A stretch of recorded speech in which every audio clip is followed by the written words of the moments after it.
Buenos días. Hoy vamos a hablar de mecanismos celulares que tienen que ver con el desarrollo.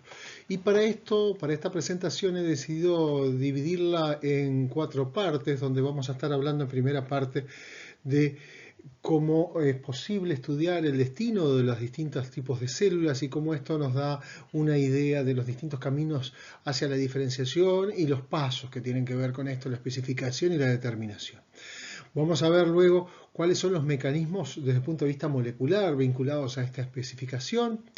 Y esto nos va a llevar a la tercera parte, que es visualizar el tema de la comunicación entre las células, la comunicación celular.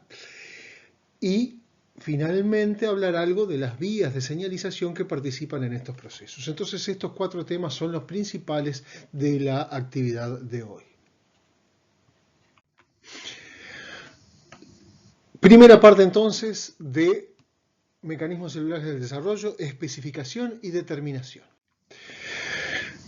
Sabemos desde las clases anteriores, lo hemos venido manejando, los primeros pasos del desarrollo son siempre los mismos. Estos tienen que ver primero con la fecundación y la formación del cigoto, luego la división rápida de estas células, la segmentación y división rápida de estas células sin crecimiento, la gastrulación, que implica el reordenamiento de células, la migración de células, lo cual sin duda tiene que ver con movimientos celulares y tiene que ver con contacto célula-célula, y esto lleva a un cuarto paso que tiene que ver con la formación de distintos tipos de tejidos y de órganos, es decir, la organogénesis. Y en todos estos pasos un elemento fundamental es la segregación de la línea germinal, es decir, la migración de un grupo particular de células que se mantienen separadas y que son las que van a dar lugar a la línea celular. Y esto ocurre en todos los organismos de una manera similar.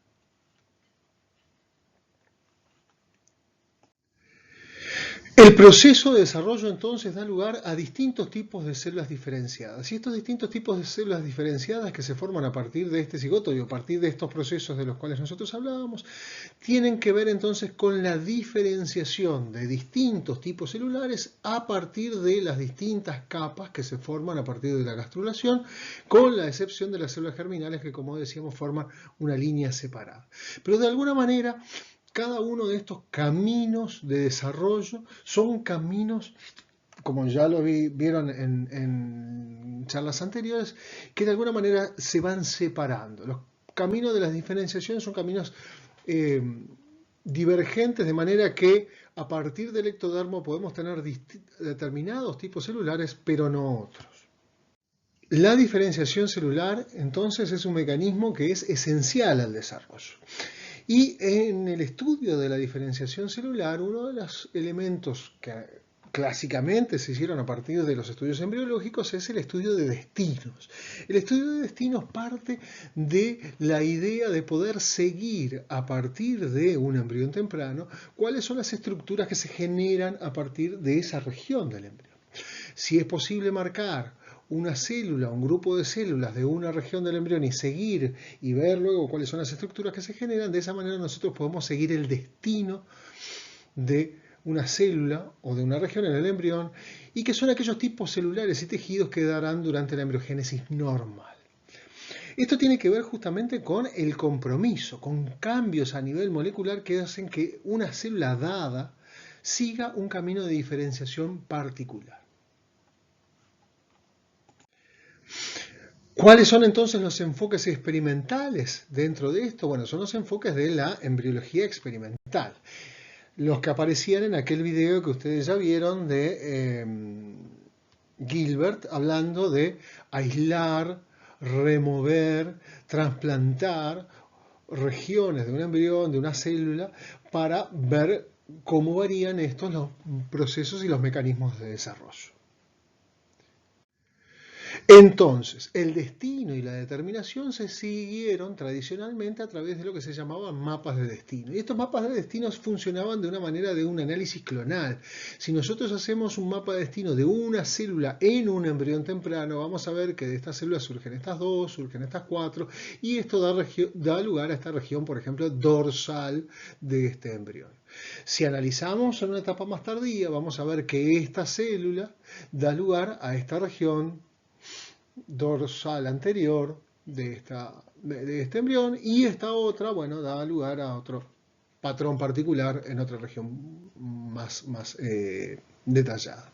Estos estudios de destino de alguna manera permitían determinar que había determinados elementos donde, por la posición en que se encuentran las células a lo largo del proceso de desarrollo, van a dar lugar a tejidos y estructuras características. El análisis de la determinación entonces parte, como decíamos, de distintos tipos de estudios, el remover una región y ver qué es lo que sucede, o el hacer todo tipo de injertos, sacar una región de un lugar, trasplantarla hacia otro lugar y ver qué es lo que sucede. El desarrollo de la especialización celular es un proceso de determinación. Nosotros partimos de una célula indiferenciada y terminamos con células totalmente diferenciadas que van a cumplir una función determinada. Este paso de determinación es un proceso gradual. Esta célula indiferenciada comienza a dividirse y en ese proceso de división comienza a seguir y a comprometerse en un camino de desarrollo. El compromiso implica el encaminarse a un determinado destino de desarrollo para el cual hay como dos pasos fundamentales. Por un lado, la especificación. La especificación es cuando una célula es capaz de un desarrollo autónomo en un entorno neutro. Es un proceso reversible. La célula puede dar un montón de cosas, o un determinado tipo de cosas, un determinado tipo de destinos celulares, pero esto es reversible, y es reversible dependiendo de señales del entorno. Cuando una célula está totalmente determinada, es cuando es capaz de un desarrollo autónomo, aún en otra región del embrión. Y este es un proceso irreversible. Cuando esa célula es removida y colocada en otro lugar y sigue dando lugar al destino que tenía indicados de acuerdo a su región de origen, entonces esta célula decimos que está determinada. Vamos a hablar un poquito más de estas diferencias entre especificación y determinación.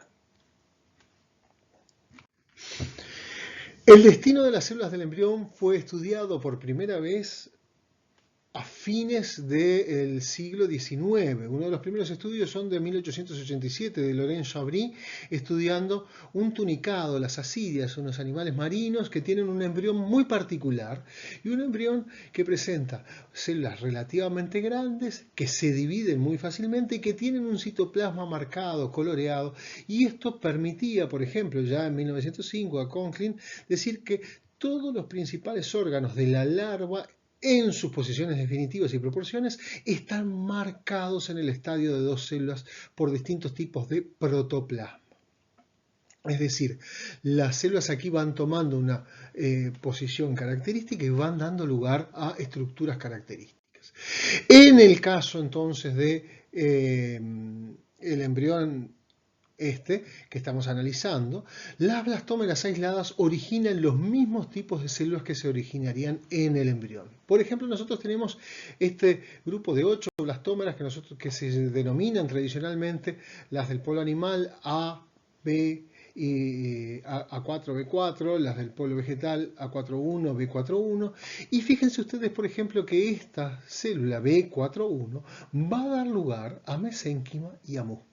Si nosotros aislamos estas células y las mantenemos aisladas, ellas de manera independiente van a dar lugar cada una de ellas a distintas regiones. Esta otra célula de acá va a dar lugar al endodermo y a la notocorda, esta célula de acá ectodermo, esta célula de acá ectodermo también.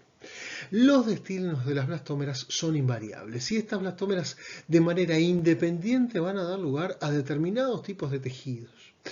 Esto quiere decir que de alguna manera hay información dentro de estas células, información de posición en el citoplasma de estas primeras blastómeras, que es diferente en cada una de ellas y que es la que de alguna manera está indicando esos distintos destinos de desarrollo. Vamos a hablar de esto un poquito más adelante. El sistema nervioso aquí tiene un papel diferente y lo vamos a ver más adelante también. Hay otros mecanismos que se descubrieron prácticamente al mismo tiempo, que es lo que llamamos especificación condicional. En el primer caso hablábamos de especificación autónoma, porque cada célula, cada blastómera es autónoma en su camino de desarrollo. ¿Qué pasa en el erizo de mar? Esto lo estudió Hans Driesch. La disociación de cada una de las primeras blastómeras de un embrión de erizo de mar da lugar a una larva completamente normal. Quiere decir que cada una de estas blastómeras puede dar lugar a un embrión normal. Las células pueden cambiar un destino y pueden compensar las partes que faltan, es decir, falta una blastómera, el resto continúa su desarrollo normal, una blastómera por sí sola compensa la ausencia de las otras células y da lugar a un desarrollo normal. Estas células, de alguna manera, tienen un mecanismo de especificación diferente.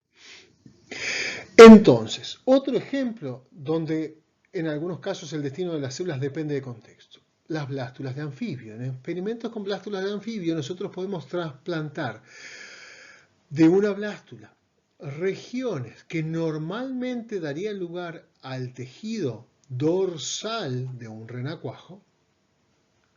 Si estas células son trasplantadas a una región que normalmente da lugar a los tejidos ventrales del renacuajo, estas células, una vez trasplantadas, dan lugar a los tejidos de origen. Esto lo podemos seguir marcando las células. Dan lugar, a los tejidos de destino. Dan lugar a el ectodermo de la región ventral. Quiere decir que el trasplante muestra que el destino de las células trasplantadas depende del destino. Quiere decir que estas células, cuando llegan a este lugar, si bien ellas originalmente se iban a transformar en células del ectodermo dorsal, aquí el entorno de alguna manera les está diciendo, en este lugar hay que hacer otra cosa. Aquí hay que ser células de la pared ventral del renacuajo. Quiere decir que aquí la información, de alguna manera, está especificada de una manera condicional. Pasa lo mismo si nosotros removemos algunas células. Si nosotros sacamos algunas células, el desarrollo sigue siendo normal. ¿Qué quiere decir? Esto sucede en una blástula temprana. ¿Qué quiere decir esto? Que de alguna manera estas células compensan la ausencia y responden a los caminos de desarrollo de acuerdo a su ubicación y de acuerdo a su contexto. Quiere decir entonces que el embrión puede compensar la eliminación de células y esta especificación es condicional al contexto donde se encuentra esa célula, el contexto espacial en el embrión donde se encuentra esa célula. Hay información de posición del entorno donde está la célula. Hay un tercer mecanismo de especificación que es muy frecuente en los insectos, que es lo que se llama la especificación sincitial. Los huevos de insectos tienen un citoplasma muy grande con un núcleo pequeño y guardan en este citoplasma de manera diferencial algunos precursores, algunas moléculas que funcionan como morfógenos, que tienen una distribución diferencial en este ovocito. La especificación entonces de las regiones corporales se da por la interacción entre las regiones citoplásmicas previas a la celularización de este blastodermo. Cuando se da la fecundación, este núcleo es fecundado, comienza a dividirse, pero el citoplasma, como es un citoplasma muy grande, muy rico en vitelo, no se divide, pero los núcleos sí y comienzan a migrar a la periferia. Y se va formando entonces un sincicio, pero a su vez determinados elementos que estaban concentrados en el extremo anterior o concentrados en el extremo posterior comienzan a formar gradientes a lo largo del embrión. Y estos gradientes de morfógenos esenciales son los que dan lugar a la diferenciación que ocurre en las distintas regiones. Los núcleos que están acá van a estar en presencia de este morfógeno, los núcleos que están en esta región van a estar en presencia de este otro morfógeno azul y van a dar lugar a lo que son las regiones anteriores y posteriores del embrión. Es decir, no hay destinos rígidos para los núcleos, sí hay destinos que dependen de su posición, es decir, es un camino intermedio entre lo que vimos anteriormente. Luego de la celularización, la especificación sigue siendo condicional. Entonces, volvemos a un esquema que tratamos de resumir esto que hemos visto de destino, determinación y especificación.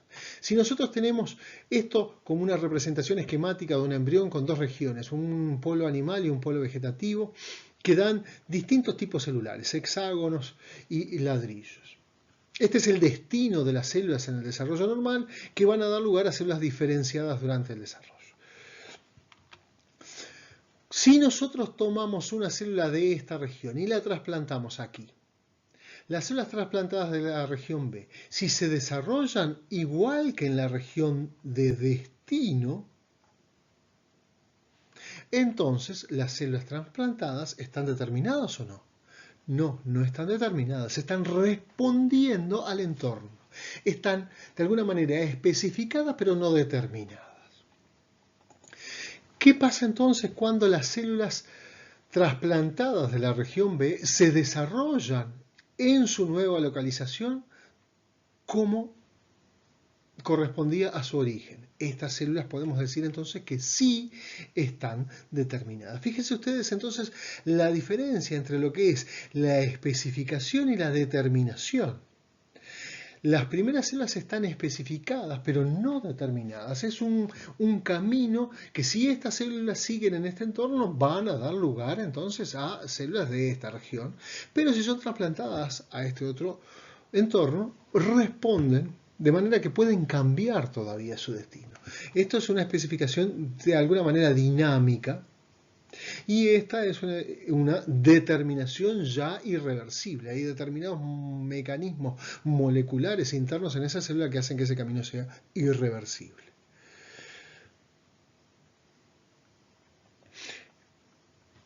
¿Qué sucede entonces cuando las células estas son mantenidas en aislamiento? Bueno, las células determinadas en aislamiento dan lugar al destino celular para el cual están justamente determinadas.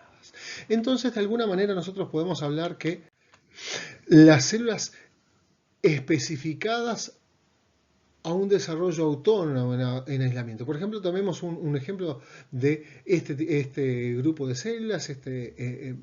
Estas células son sacadas de este embrión y estas están especificadas para dar lugar a músculo, estas están especificadas para dar lugar a neuronas. En aislamiento, estas células dan músculo, estas células dan neuronas. Ambos tipos de células decimos que están especificadas, siguen un camino de desarrollo particular.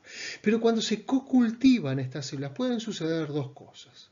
Si la especificación es lábil, si esta célula todavía responde al entorno, esta única célula que estaba especificada para hacer músculo, pero que no tiene una especificación terminal, que no tiene una determinación, va a responder al entorno y va a cambiar. Y se va a transformar entonces en lo que corresponde a esa región. Se va a transformar en una célula nerviosa. Pero si esta especificación es irreversible, si esta célula ya pasó un determinado punto, en el camino de la diferenciación, esta célula de cualquier manera va a dar lugar a una célula muscular. Esta célula está especificada, está determinada y va a desarrollarse como un músculo independientemente del entorno. Entonces fíjense ustedes aquí que hay como dos mecanismos en juego. Y esto es muy importante y esto es algo que vamos a ver más en detalle más adelante. Entonces, hay dos formas básicas de especificación, lo que llamamos especificación autónoma o en mosaico y especificación condicional o regulada. La primera es cuando las células se desarrollan de acuerdo a un destino determinado muy tempranamente, el ejemplo que veíamos aquí en las ascidias. El otro ejemplo es el ejemplo del erizo de mar, el destino de las células depende del contexto. Existen señales intrínsecas en el primer caso que determinan los destinos diferenciales de las células de acuerdo a su ubicación. Hay algo en el citoplasma de estas células que les dice que van a hacer tal cosa y eso es incambiable. En este otro caso, la especificación está determinada fundamentalmente todavía por interacciones con el entorno, interacciones entre las células, con las células vecinas de acuerdo a su ubicación. En el primer caso, la especificación precede a los grandes movimientos del embrión. La célula ya sabe lo que va a dar independientemente del lugar. En el segundo caso, los movimientos de células durante el desarrollo embrionario generalmente preceden o acompañan la especificación. Y esto lo vamos a ver un poquito más adelante. En el primer caso, el embrión entonces es un mosaico de células con distinto destino que es invariable y no puede compensar una ausencia. Falta una célula, falta una parte. En el segundo caso, el desarrollo es regulado porque permite a las células adquirir distintos destinos en función de las condiciones. ¿Falta una célula? Bueno, veamos, nos arreglamos, lo resolvemos. Esto ocurre en la mayoría de los invertebrados, esto ocurre en los deuteros tomados, por ejemplo, en los vertebrados como nosotros, como el hombre. Entonces, estos son los dos esquemas fundamentales. Hablamos también de la especificación en sincicial que ocurre en los insectos, no vamos a dar más detalles de esto. Con respecto a este tema, entonces yo les recomiendo muy fuertemente que vean el video de especificación que está ubicado en este sitio que aparece aquí, de Scott Gilbert, que lo cuenta con mucho detalle y con una claridad muy marcada. Así que les recomiendo fuertemente que miren este video. Vamos a entrar en la segunda parte de esta charla de mecanismos celulares del desarrollo y vamos a ver cuáles son los mecanismos subyacentes en la especificación, la formación de gradientes, por ejemplo. Hay dos mecanismos para determinar el destino celular, decíamos. Hay un mecanismo endógeno, cuando hay, por ejemplo, algún componente propio interno de una célula que a partir de las divisiones puede, por ejemplo, dar lugar a una distribución asimétrica de un determinado determinante y eso hace que esta célula siga un determinado camino en el proceso de diferenciación y esta otro camino diferente. Pero hay también un segundo mecanismo que veíamos que tiene que ver con el entorno. Y este tiene que ver entonces con la señalización, con un mecanismo exógeno. Hay una exposición diferente a una señal inductora. Y acá entra el concepto de inducción. Y el concepto de inducción está asociado también a un concepto de competencia. Vamos a hablar de esto un poquito más adelante. Entonces, a partir de una célula, esta célula se divide en dos células y una de estas células recibe información, recibe señales del entorno que hacen que esta célula se transforme en algo. Recibe señales que la inducen a un camino de diferenciación, siempre y cuando esta célula sea competente para entender esas señales. Y esta otra sigue otro camino. Vamos a hablar un poquito de la distribución diferencial de determinantes. Muchas veces hablamos de morfógenos, determinantes que en general son determinantes de origen materno. Quiere decir que son determinantes que están preformados en el citoplasma de un ovocito y que al momento de la fecundación, cuando empiezan las divisiones celulares tempranas, rápidas, esas que decíamos, estos morfógenos comienzan a tener una distribución desigual en las primeras blastómeras. Y esa distribución desigual en las primeras blastómeras y en las células subsiguientes es la que va generando distintas concentraciones de estas proteínas reguladoras de estos morfógenos, de estos reguladores de estos morfógenos a lo largo del embrión. Entonces, cada célula tiene el potencial para desarrollarse en cualquier cosa. Pero si estas células están en presencia de distintos morfógenos, si hay un morfógeno que está muy concentrado acá y no hay nada acá, la célula que está acá va a responder muy fuertemente a esta señal y esta célula no va a responder porque esta señal no está presente. Entonces los gradientes de morfógenos son un elemento fundamental en el desarrollo. El otro elemento importante es la especificación condicional, que depende de la especificación condicional, como el caso que veíamos de la blástula del renacuajo, de señalización. Esta célula A tiene un determinado destino. Normalmente su destino sería formar ectodermo neural. Pero, trasplantada a esta región, va a dar ectodermo ventral.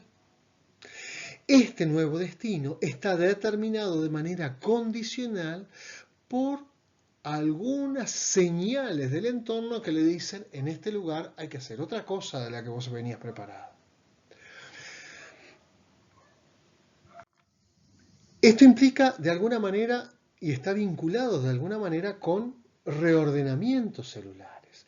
Y sabemos que a lo largo del embrión hay un momento importantísimo en el desarrollo, que ustedes ya lo han visto o lo van a ver con los compañeros de histología, que es la gastrulación. La gastrulación implica un reordenamiento importantísimo de células y es un momento donde las células comienzan a migrar, comienzan a moverse y se mueven y se reordenan en el embrión para formar las distintas capas, el endodermo, el ectodermo, el mesodermo, para formar el embrión a partir de la comunicación de las células. Es decir, estos movimientos ocurren porque las células de alguna manera se comunican. Hay algunas células que emiten señales para que otras células se muevan y estas células se mueven siguiendo señales, poniéndose en contacto con las células adyacentes y sabiendo de esa manera por dónde migrar. ¿Esto por qué lo sabemos? Porque hay algunos elementos que son bien interesantes. La determinación, decíamos, es un proceso que es progresivo. Fíjense ustedes este ejemplo que vamos a discutir acá. Un trasplante en gástrula temprana, por ejemplo, tomamos esta región de ectodermo neural presuntivo, y aquí estamos viendo un embrión de ranita en un corte. Aquí está empezando a ocurrir la gastrulación. Lo que va a ser el ectodermo neural presuntivo normalmente es trasplantado a esta región de epidermis presuntivo. Y esto sigue su desarrollo, si esto lo marcamos de alguna manera, lo coloreamos, vamos a ver que esta región del ectodermo neural presuntivo trasplantada da lugar a una epidermis normal, en este caso. Un trasplante entonces en una gastrula temprana da lugar a un desarrollo regulado. Esto aún no está determinado, responde al entorno. Pero si se hace este mismo trasplante en una gástrula tardía, esta misma región del ectodermo neural presuntivo trasplantada a este mismo lugar de la epidermis presuntiva, da lugar a la formación de una segunda placa neural. ¿Y esto por qué? Porque estas células aquí ya están determinadas. Ya estas células tienen señales endógenas que las llevan a seguir un camino de diferenciación independiente del entorno, de este entorno. ¿Y qué es lo que ha cambiado en este caso? Que estas células de aquí, fíjense ustedes, han estado en contacto con estas células de aquí abajo. Estas células de aquí abajo de alguna manera han transmitido alguna señal que ha modificado estas células del ectodermo neural presuntivo para que éstas ahora estén determinadas definitivamente. Esto de la determinación y la inducción es claramente ejemplificado en el caso del organizador de Spemann, que es el que comienza el proceso de la gastrulación. Spemann hizo algunos experimentos muy interesantes trasplantando lo que es el labio dorsal del blastoporo, el lugar donde va a comenzar la migración en este proceso. En esta región del labio dorsal del blastoporo hay determinadas regiones que son la notocorda presuntiva, los somites, etc. Pero cuando esta región se toma y se trasplanta a otra región que normalmente es de epidermis, esta región del labio dorsal del blastoporo, ¿qué es lo que va a hacer? Las células del labio dorsal del blastoporo, cuando se trasplantan, generan una invaginación secundaria. Y comienza nuevamente una segunda invaginación y se forma un segundo tubo neural, es decir, el proceso de invaginación, el proceso de migración celular comienza nuevamente. Quiere decir que estas células no solo están determinadas, sino que estas células están determinadas e inducen la migración de las células de su nuevo entorno. Quiere decir que estas células son muy potentes. Estas células están determinadas, pero están secretando señales que inducen a las células de su nuevo entorno a seguir caminos y destinos de desarrollo diferentes. Estas células están generando un mecanismo de inducción de la diferenciación. Estas células están diciéndole al grupo de células de aquí, muévanse, migren. Y esa es una señal de inducción. Vamos a ver en esta tercera parte cómo es que la comunicación celular es esencial a los procesos que venimos viendo. En primer lugar, vamos a ver cómo se organizan las células en tejido. Un estudio muy antiguo, un estudio de la década del 50 de Townes y Holfreter, mostró la afinidad diferencial de las células. Embriones de dos especies de rana distintas, durante la neurulación, que tenían pigmentación distinta, fueron disociados. En uno de los embriones se disociaron células de la epidermis presuntiva, en el otro de la placa neural.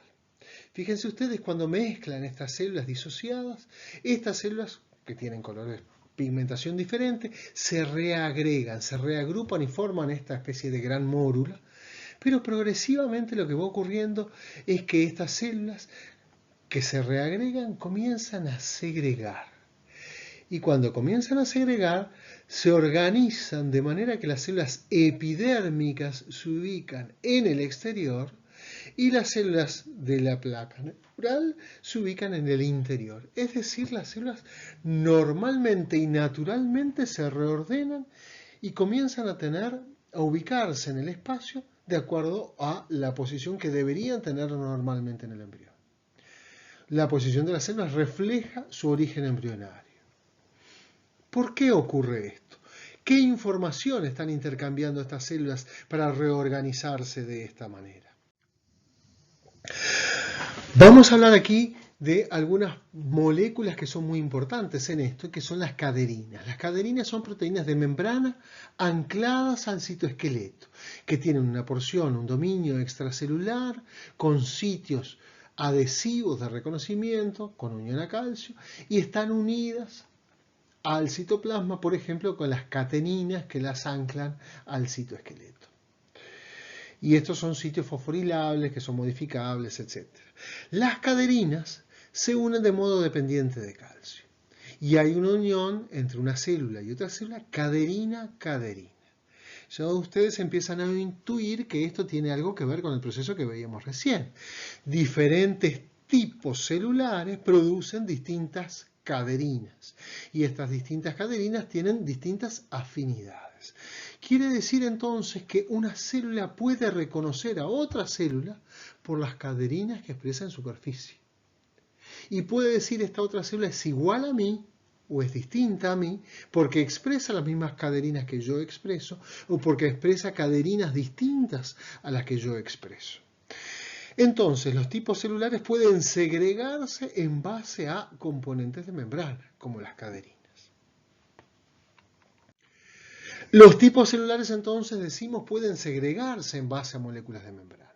Y vamos a ver este ejemplo que es arquetípico de lo que sucede con esto. Dos tipos distintos de caderinas se expresan durante la formación del tubo neural en la rana, en Xenopus.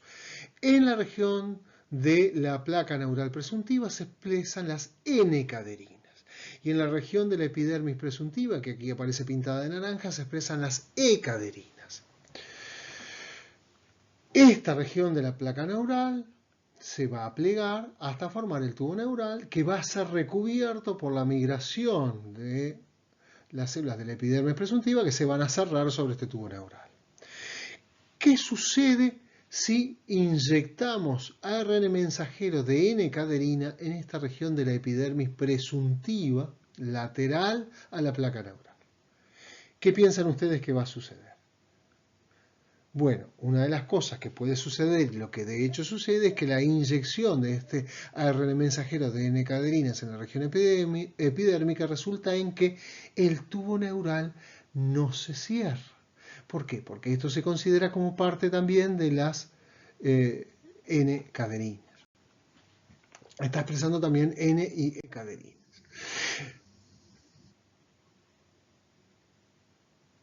¿Cómo se organizan los tejidos entonces para formar órganos complejos? Ya vimos que la comunicación celular es un elemento importantísimo y hablamos de mecanismos de inducción. Hablamos de mecanismos de inducción cuando hablábamos del labio dorsal del blastoporo. La organogénesis depende de interacciones celulares. La formación del ojo es uno de los ejemplos que podemos seguir para esto. la formación del ojo en la rana, si no me equivoco. La vesícula óptica es una porción del sistema nervioso que protrude hacia los lados de la región de la cabeza. Y esta región empieza a estar en contacto con este tejido de superficie, con este ectodermo de superficie. A partir de esto, la vesícula óptica induce a este tejido adyacente a transformarse en una placoda que va a comenzar a transformarse progresivamente en el cristalino. Esta placoda, de alguna manera, induce a que estas células de la vesícula óptica comiencen a envolver a esta placoda hasta formar una copa óptica. Y esta copa óptica progresa y se diferencia en esta región de aquí para formar la retina. Esta placoda comienza a migrar y a cerrarse, formando lo que es el lente, el cristalino, y las células laterales, estas de aquí, van a migrar hasta separarse y formar lo que es la córnea. El lente se separa de la superficie y induce la formación entonces de la córnea. Entonces tenemos retina, cristalino, córnea, hemos formado un ojo. Y aquí tenemos un nervio óptico. ¿Cómo ocurre esto? ¿Cuáles son los pasos para esto? Hay algunos elementos muy importantes de esto. Y hay un elemento que tenemos que tener en cuenta acá, que es el proceso de inducción y de competencia. La inducción es una interacción a corta distancia entre células con distinta historia y con distintas propiedades. Estas células son células del sistema nervioso, son células que están induciendo ectodermo. Y estas células inducen el ectodermo, pero este ectodermo va a ser inducido si es competente, es decir, si estas células tienen la capacidad de responder a una señal inductiva. Y esto lo vamos a ver más en detalle en la siguiente diapositiva. La inducción y la competencia y los factores inductores. En la vesícula óptica hay determinados factores que inducen la formación de un lente, de un cristalino normal. Si nosotros removemos la vesícula óptica de un embrión, esta región lateral que normalmente da lugar al cristalino no se diferencia en cristalino. Una vesícula óptica trasplantada a una región del cuello o del tronco está en contacto con ectodermo, pero este ectodermo no se transforma en un cristalino. Quiere decir que de alguna manera esta región de aquí necesita de la inducción que le aporta la vesícula óptica. Pero la vesícula óptica, si bien emite una señal inductora, esta señal inductora aquí no funciona. ¿Por qué? Porque estas células de aquí no son competentes para recibir e interpretar esta señal. Otro tejido, distinto de la vesícula óptica, implantado en esta región, no genera inducción. Pero si volvemos a colocar una vesícula óptica acá tenemos un cristalino nuevamente. Hay una serie de elementos expresados en la vesícula óptica, Bone Morphogenetic Protein, que induce los factores de transcripción SOX2 y SOX3, FGF8, el factor de crecimiento de fibroblasto, que induce el factor de transcripción LMAF, que son los que inducen la diferenciación del cristalino. Y hay factores de competencia, PAX6, que es expresado en estas células y que responde a esas señales. Esto lo vamos a ver más en detalle más adelante. Decimos entonces que las señales, múltiples señales de inducción dan lugar a una estructura y esta inducción es secuencial y recíproca. Estas vesículas ópticas están emitiendo una señal inductora que es reconocida por estas células de aquí, que son competentes y se van a transformar entonces en una placoda. Esta placoda, a su vez, es competente, pero emite una nueva señal inductora hacia acá, en la dirección opuesta, que hace que estas células comiencen a rodear a esa placoda. Es decir, hay una inducción reversa en este sentido. Y ahora estas células son competentes para recibir esta señal. Fíjense ustedes que estos dos grupos de células están dialogando. Estas células le dicen a estas, transformate en placoda, y las de la placoda le dicen, bueno, yo me transformo en placoda, pero vos transformate en copa óptica. Y esto comienza a migrar y esto a su vez comienza a diferenciarse y a cerrarse. Y hay otras señales que hacen que induzcan a las células adyacentes a migrar, a cerrar esta región del cristalino y a formar la córnea. Entonces hay distintos mecanismos de inducción y competencia en un proceso de diferenciación que ocurren de manera secuencial y de manera recíproca, como veíamos aquí. Esto es muy importante y esto es algo que ocurre a lo largo de todo el desarrollo. La comunicación celular entonces es esencial en el desarrollo. Las células durante el desarrollo se comunican. Las señales recibidas del entorno determinan distintos destinos. Una célula recibe señales del entorno que le pueden decir sobreviví, mantenete, dividite, diferenciate o suicidate. Y los componentes de estas vías de señalización son en general una señal, un receptor, un mecanismo de transporte de esa señal que traduce esa señal en una variación de la expresión génica.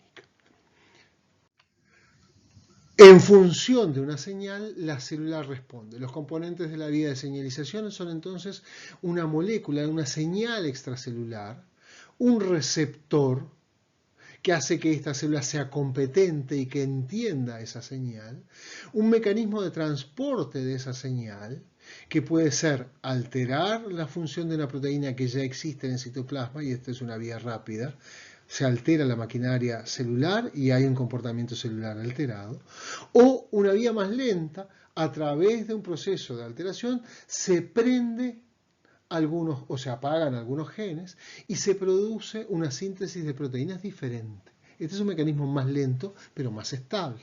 Hay una traducción de la señal en variación de la expresión génica y de la función proteica y de la estructura y función de esta célula. Así es como una célula responde a la señal. Vamos a entrar entonces en la última parte de esta charla que tiene que ver con las vías de señalización y cuáles son esas vías de señalización que existen en las células. ¿Cómo transmitir la señal? La respuesta a la inducción son las vías de señalización celular. Hay distintos tipos de vías de señalización celular y hablamos de algunas de ellas que tienen que ver con células que se ponen en contacto. Ya vimos las caderinas y hay vías de señalización que llamamos vías de señalización yuxtácrinas, como la vía de Notch y Delta, es decir, células que están en contacto entre la célula inductora y la célula que responde. Hay otras vías que ocurren de manera parácrina, ocurren a distancia. Una célula secreta un factor y esta otra célula recibe esa señal, tiene receptores para esa señal. Esta señal difunde de una célula hacia la otra. Y estas generalmente tienen que ver con receptores de tirosinquinasas y hay distintas vías FGF, TGF-beta, WNT, Hedgehog que funcionan de esta manera. Y algunos de estos mecanismos muchas veces están modulados por la matriz extracelular para la utilización de estas señales parácrinas como las caderinas y las integrinas de las cuales ya estuvimos hablando. Entonces, estos son distintos mecanismos de transmitir señales entre células, mecanismos que tienen que ver con la interacción inductiva. Vamos a hablar brevemente de algunas de estas vías de señalización. La señalización yuxtácrina, la vía de delta Notch. Células adyacentes, una célula que emite una célula que recibe esa señal. La célula que emite la señal tiene una proteína que llamamos delta, que se une a otra proteína transmembrana en la célula receptora, que es la proteína Notch. Cuando esta unión ocurre, se activa el clivaje de la fracción citoplásmica de Notch por una proteasa, y este fragmento es desplazado al núcleo, donde desplaza a un represor que está bloqueando la transcripción de algunas células y al desplazar este represor hace que se active la transcripción de los genes sensibles a Notch. La señal entonces es delta, el receptor es Notch, que se activa con la unión, va al núcleo, elimina un represor y así prende un set de genes. Y esto es un mecanismo relevante en el desarrollo del sistema nervioso, por ejemplo. Otra vía de señalización también proximal, la vía de señalización por matriz extracelular, la que tiene que ver con integrinas, caderinas y proteínas de la matriz extracelular, que son proteínas de superficie que están unidas, por ejemplo, fibronectina, caveolina, etcétera, moléculas de la matriz extracelular, como la fibronectina, que se pueden unir a integrinas y pueden activar otras vías de transducción de señales que funcionan por fosforilación, que son las que vamos a ver más adelante. Moléculas de adhesión celular, y aquí tenemos un receptor FGF que es de alguna manera inducido a través de esta señalización mediada por la matriz extracelular. Pero vamos a hablar un poquito entonces de las vías parácrinas. La señalización parácrina tiene un mecanismo muy sencillo y muy complejo a la vez. Las moléculas inductoras interaccionan con receptores. Una célula produce un inductor, estas moléculas inductoras son secretadas y difunden. Se activa un factor en las células que tienen receptores, reciben esta señal. Estos receptores transducen esa señal y esto activa factores de transcripción que translocan al núcleo y que encienden determinados genes. Entonces, ¿qué es lo que hay? Hay una señal inductora, hay una molécula inductora, hay receptores en esta célula competente. Si esta célula está próxima, va a recibir una gran cantidad de señal. Esta señal va a generar una señal intracelular. Van a haber proteínas en este citoplasma modificado, algunas de ellas van a ir al núcleo, van a encender algunos genes, van a fabricar proteínas nuevas. En esta célula que está más alejada, recibe por difusión mucho menos señal. Si bien tienen los receptores, la cantidad de señal es menor, no hay relocalización de esta señal intracelular al núcleo, no hay transcripción, no hay inducción. Entonces, los mecanismos de esto funcionan a través de receptores tirosinquinasas, que cuando se unen al ligando, dimerizan y esta dimerización hace que los dominios intracelulares activen su capacidad de fosforilar. Y se autofosforilan y fosforilan a otras proteínas que eran proteínas que estaban inactivas. Estas proteínas inactivas fosforiladas se modifican, se transforman y adquieren nuevas propiedades en ese citoplasma. Un modelo genérico entonces de una vía de receptor tirosinquinasa. Tenemos un ligando y la unión de ese ligando, la dimerización de los receptores, la autofosforilación de los receptores, la unión de adaptadores, proteínas adaptadoras, que disparan una cascada de fosforilación. Esta proteína fosforila otra, que a su vez fosforila otra, que terminan con alguna proteína modificada que se va al núcleo y allí un factor de transcripción que estaba inactivo es fosforilado y por este cambio conformacional que ocurre se une al ADN y activa o inhibe un gen. Hay cambios en la transcripción, se modula la transcripción en respuesta a una señal extracelular. Hay distintas vías de transducción de señales que funcionan de esta manera. La vía de los factores de crecimiento de fibroblastos es una de ellas. Tienen que ver con distintos elementos. Aquí vemos FGF8 que se expresa en el mesodermo somítico, en el ectodermo primario, etc. Y tiene que ver con distintos procesos. Por ejemplo, las mutaciones del receptor FGF que activan de manera prematura esta vía dan lugar, son muy importantes en el crecimiento del cartílago y dan lugar a la terminación temprana del crecimiento del cartílago y dan lugar a una alteración característica que es la displasia tanatofórica que es letal. Otra vía de este estilo es la vía de TGF-beta, una familia de proteínas con más de 30 proteínas distintas, distintos ligandos, distintos receptores que pueden dimerizar. Esto da lugar a la transducción de señales. Está también la vía de los BMP, los factores morfogenéticos de huesos. Se conocen con este nombre porque de esa manera fueron descubiertos, pues después se vio que participan en diversos procesos. Activan una vía que fosforila directamente factores de transcripción que entran al núcleo y que encienden genes. Y estos actúan entonces como factores de transcripción. La vía de Hedgehog, que tiene esta proteína patch como receptor, que cuando se une Hedgehog, entonces esto da lugar a cambios citoplásmicos que nuevamente terminan dando lugar a variaciones en la expresión de genes. En Drosophila Hedgehog es fundamental en la polaridad de los segmentos que ocurren en Drosophila. Proteínas de esta familia Sonic Hedgehog son importantes en la polaridad, por ejemplo, en los miembros, lo vamos a ver más adelante, en el desarrollo del sistema nervioso, en la formación de vértebras, en varios procesos. Lo vamos a ver en las siguientes clases. La vía de WNT, también, fíjense ustedes, aquí un ligando, un receptor, una cascada de transducción de señales que termina alterando la transcripción. Todas estas vías pueden ser actuar de manera coordinada.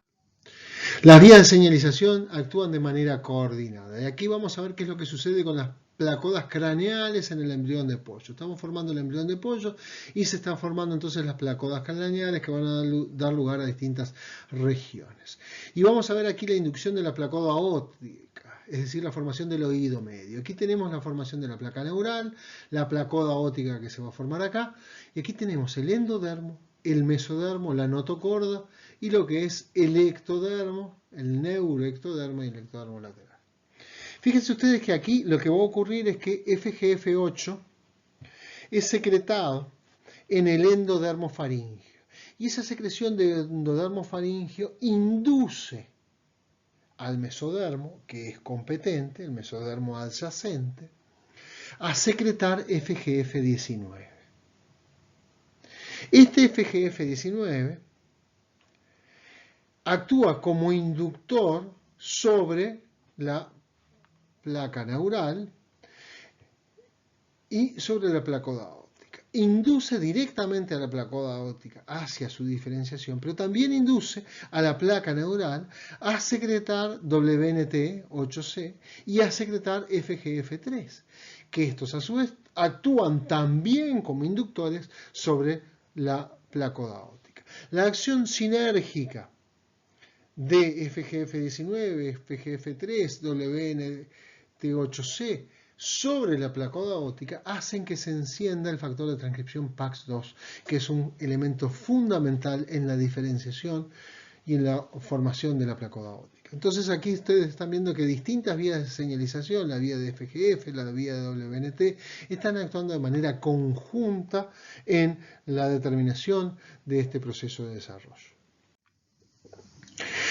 También las vías de diferenciación y de señalización tienen que ver con la muerte celular programada.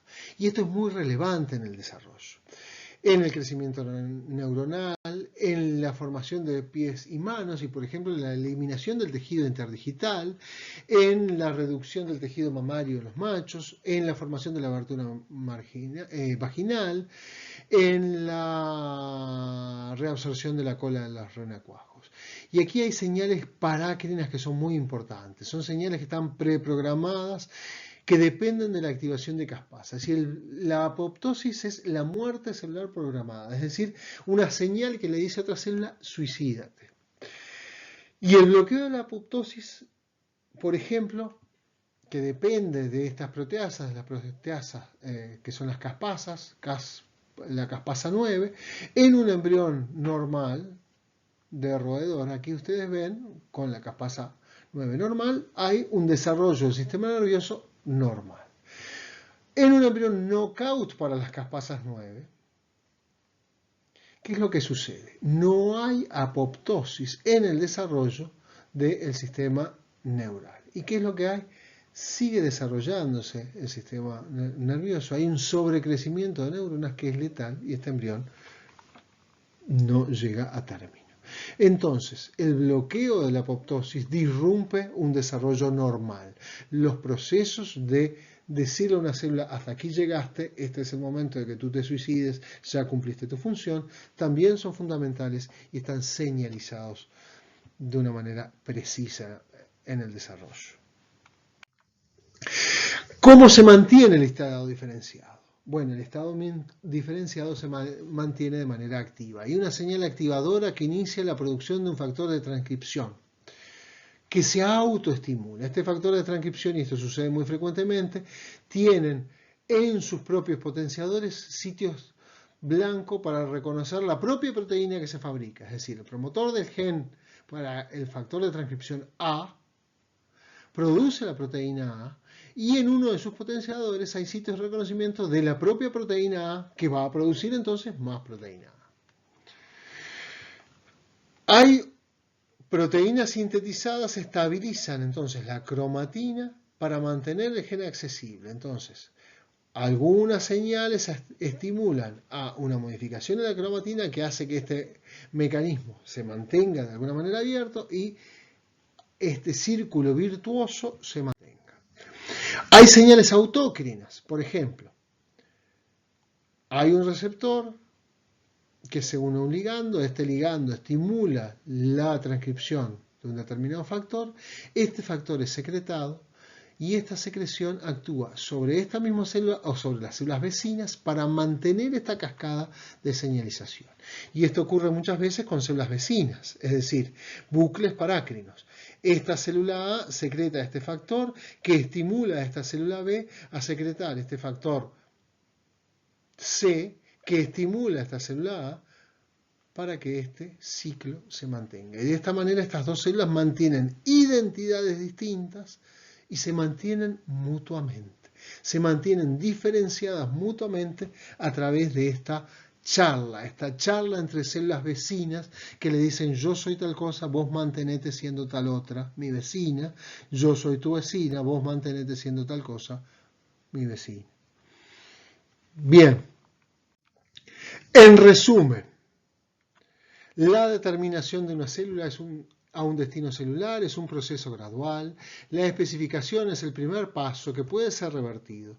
La determinación posterior es irreversible. Existen dos formas básicas de especificación, autónoma y regulada. Una es intrínseca, asociada a la segregación de morfógenos. La otra depende del contexto y está más asociada a la señalización celular.